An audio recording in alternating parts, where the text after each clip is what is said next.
Hey, how's it going everyone? It's me, it's Count Jinsula, and welcome to round 2 of the YouTube PvP Championships. Now, today I am going up against the one and only ZNYIRI, and if you don't know who he is one of the top PvP content creators right here on YouTube as well as on Twitch. Now, I was actually really concerned about this battle set because when it comes to the draft, I actually did not have any kind of answer to any of his Pokemon. He actually drafted really well with some spicy picks, and I was just not prepared for any of it. So yeah, this was a really difficult set of battles, but I did learn quite a lot of things, and I am going to be a lot better prepared next week when I go up against the one and only Ryan Swag. But in any case, here we go. Let's get right into the battles. Alright, here we go, jumping into battle number 1 against Daniel Z. I have to tell you, this was a really tough set of battles because not only did he draft really well, but his skills were just stellar. Like, last week I struggled a lot versus Casual Coops, but this week his skills just completely outplayed me. So, starting off, he opens up with Berserker, which is a very strong pick, but I opened up with Galvantula, which I think in the one-on-one matchup, I actually had the advantage. And you can see right here, he just goes ahead with Foul Play, which would have chunked out a lot of my health. But I opted to just use a shield and stay in, thinking maybe I had an advantage with anything he would bring in. Now here is a bit of a mistake, because I feel like I should have done a lunge before I switched out to a Alolan Sandslash, and I think that would have at least baited out one shield. At least it would have chunked out a lot of damage out of Gourgeist, but I tried to outpace the DPS. I mean, I did have a Ghost-type fast move, so that was somewhat helping me out here.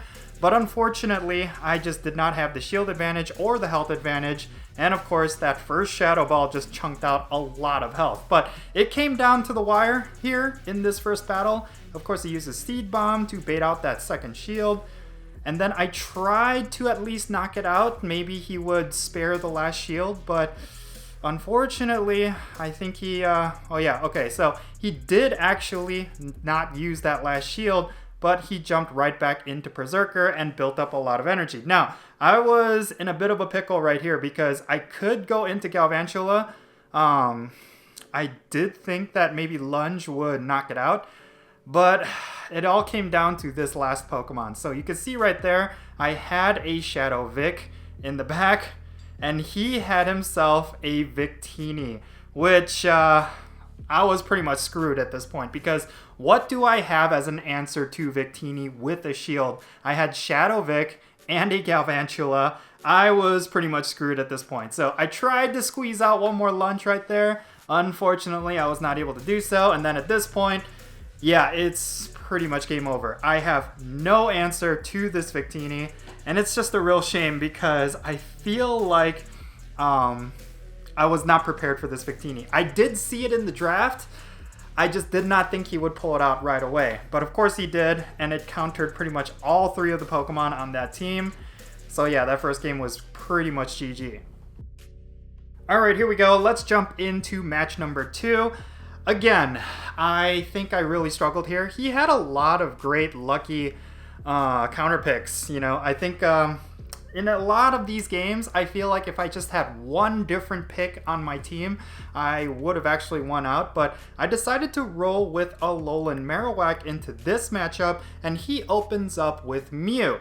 Now, on paper right here, you would think that I had the type advantage, but unfortunately, I was fully aware that this Mew would probably run Surf. And just to test it out, I just opted to not shield. Yep, there it is. So Surf, I'm pretty much screwed at this point. I tried to get out at least one Shadow Ball, thinking that maybe I could chunk out a lot of health, or maybe actually bait out a shield. And then of course, I would just immediately switch into another Pokemon because I had no way of dealing with that Mew. I mean, it's just a really unlucky pick here. So I decided to use a shield in this particular charge attack, thinking that he would be Flame Charge. Yeah, and it turns out it was Flame Charge, which immediately at this point, I knew I was pretty much screwed. This one Mew is dealing with 2 of my Pokemon handedly at this point. So I really did not know what I could do at this point. But he did end up using both of his shields, which I felt like that was advantageous for me because now I have the Pokemon advantage and the Switch advantage going into the next Pokemon. But of course, he runs with Gourgeist once again. Now, I really had no answer to this Gourgeist. So it was both Victini and Gourgeist that was giving me a lot of problems. I did manage to pull out 2 lunges, which I thought would actually give me somewhat of an advantage. But you can see right here, it's Gourgeist going up against a Lapras in the back. And then he also had Berserker, which at this point, I didn't know what I could do. Both of my Pokemon are knocked out right there. And then of course I have my Lapras. Now, knowing Berserker, he might actually have any kind of fighting type move, and that would pretty much one-shot my Lapras. So once again, I was really screwed out here in this battle. But maybe I would get lucky. Maybe he was not running a fighting type move. But yeah, the rest is actually history right there. Close combat, boom, practically a one-shot. I had pretty much nothing left. This second battle was a complete stomp, just like the first one. So yeah, unfortunately, I was down 0-2 at this point. I was hoping I could at least squeak out at least one win against this guy. It's a tough draft to go up against, so yeah, let's jump into the third battle. Alright, here we go. Jumping into the third battle. This time I'm rolling with my probably most offensive team in this matchup.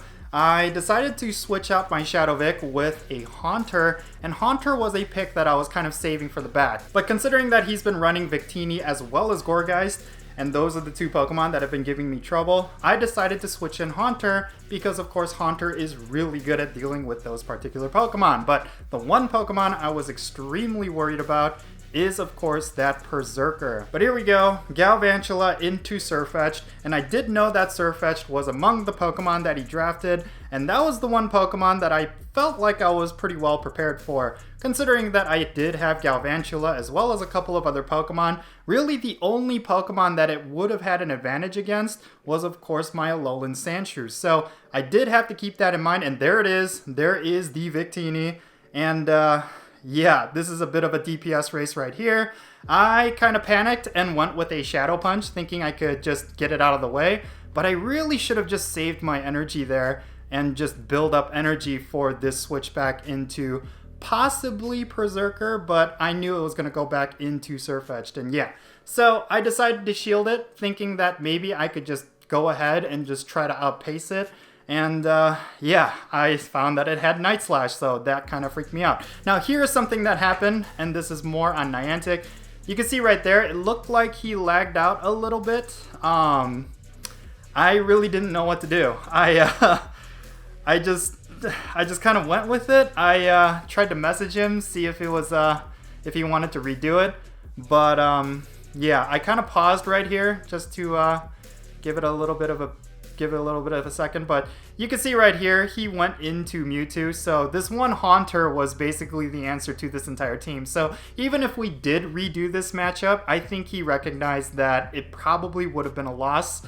So yeah, he opted to just say, hey, let's just count this as it is. It's just really unfortunate that, of course, we get hit with lag. That's just a big fail on Niantic's part. Come on, Niantic. This is unfortunately one of the wins out of this set that got kind of soured by lag. So it didn't really feel good to win this way, but he actually could have came close, knowing that he had Flame Charge. I was actually kind of worried here, considering that I didn't really have too much left in the tank. So even though he claims that, you know, if we just redid this matchup that I probably would have won again, I still wonder because you know, it did kind of come down to the wire here. But yeah, let's move on to match number 4. All right, here we go. Going into match number 4, let me tell you straight off the bat, this was the most disastrous match out of this entire set. Now, the reason for that is because I thought I can get a little cheeky and go with something a little bit spicier, using some of the picks that were in the back of my draft that I really kind of wanted to just try out and see if it would work. That was a huge mistake because he's been using the same 2 Pokemon pretty much throughout the entirety of these sets, and I should have been fully aware of that going into this battle. So here we go, opening up with Haunter into Berserker. I already knew that I was in trouble because Berserker it pretty much counters this entire team. Like, knowing that it has foul play, I had no answer to this Berserker. So I decided to just sack my Haunter, which was the first mistake, because I needed that Haunter for the other Pokemon that he would use. And yeah, I was pretty much screwed off the bat. I kind of saw this as pretty much a loss. I kind of gave up at this point.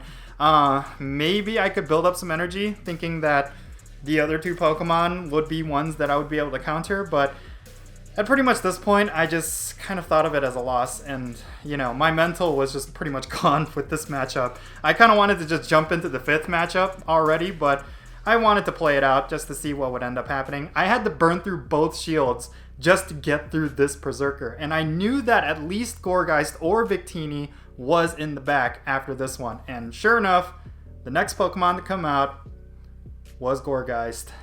Yep, there it is. And of course, Alolan Raichu is going to get completely countered by Gourgeist.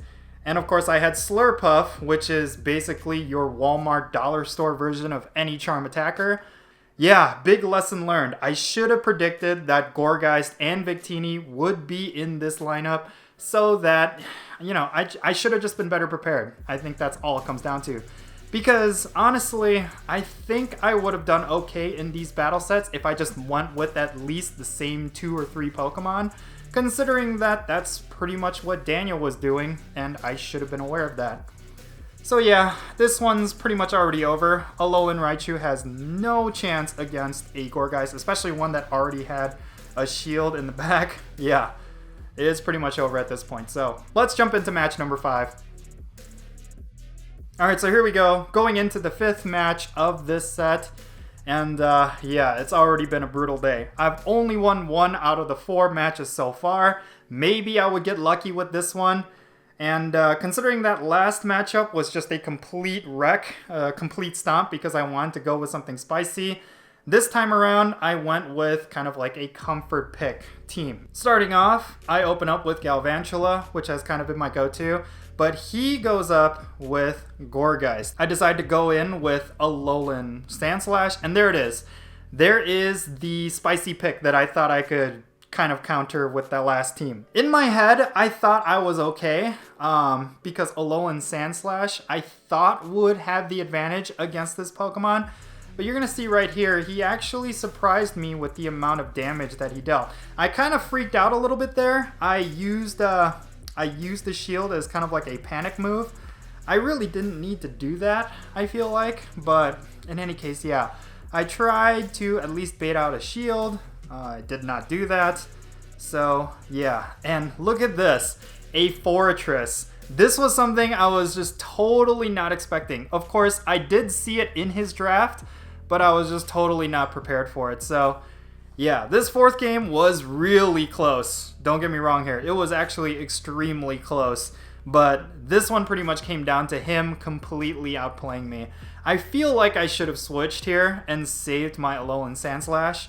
So, a lot of misplays here, but yeah, I really did not know what I could do against this Fortress because not only is it tanky, but yeah, it was pretty much going to melt away most of my Pokemon. So, yeah, right here, it's Gourgeist versus Haunter. Again, I thought maybe I would have some sort of advantage here, but he actually baited out my last shield with a Seed Bomb. So I was pretty much screwed here. I tried to get both of his shields out.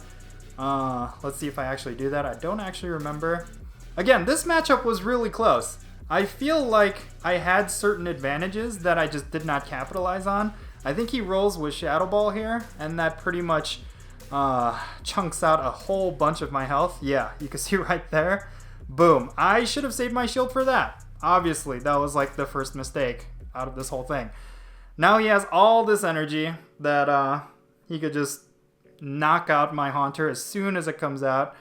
Of course, he has that last shield. I pretty much misplayed with that one Seed Bomb shield. So, yeah. This one was a tough one because I feel like I could have won this if it wasn't for that one wasted shield. But it is what it is. You know, he really outplayed me. He outmentaled me with that shield play. So, yeah, it is what it is. Oh, this was a close one. You can see right here. Came down to just one fast attack. Oy, oy, oy. But yeah, there you have it, everyone. These were my 5 games against Daniel Z. Again, phenomenal PvP YouTuber. He's been doing PvP for a long time. And of course, I'm kind of a novice when it comes to the Go Battle League. So naturally, he's just going to one-up me with his skills and his experience. And yeah, it was a really fun matchup nonetheless. So yeah, next week I'm going up against the one and only Ryan Swag, another PvP content creator that I definitely follow for all of the tips. So definitely go and check out his channel. Go and check out Daniel's channel. All of the links to them are down below. Yeah, I hope you enjoyed it. I'll see you next week. Later.